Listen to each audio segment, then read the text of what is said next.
Computer science videos here today to show you guys in this tutorial how to use quick actions and quick tricks to transform, convert, compress your image on a Mac computer. Without further ado, let us start the video. So in this tutorial, you need to have access to a Mac computer, an image or a screenshot that we will be working on. So we can now start the tutorial.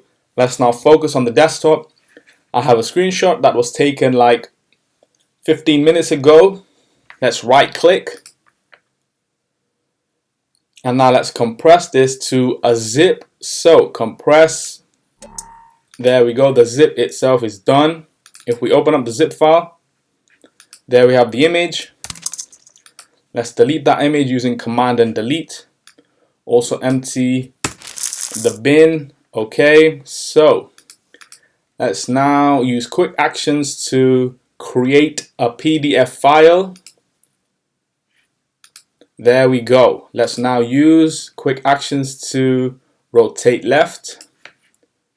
There we go. We can use Command Z to revert back to the original. So in this tutorial, what was demonstrated to you was how to compress to a zip file, transform from PNG to PDF, and also rotate the screenshot to the left itself.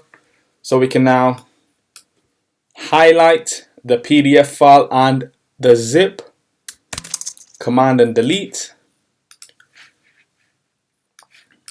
empty, yes. And so that's it for this video. I'll see you guys in my next tutorial. Thanks for now. Thank you for making it towards the end of the video. Be sure to subscribe to my channel, Computer Science Videos. Be sure to check out the previous video on screen now, or you can ideally click on the playlist and watch all the journey for computer science videos from the start until now.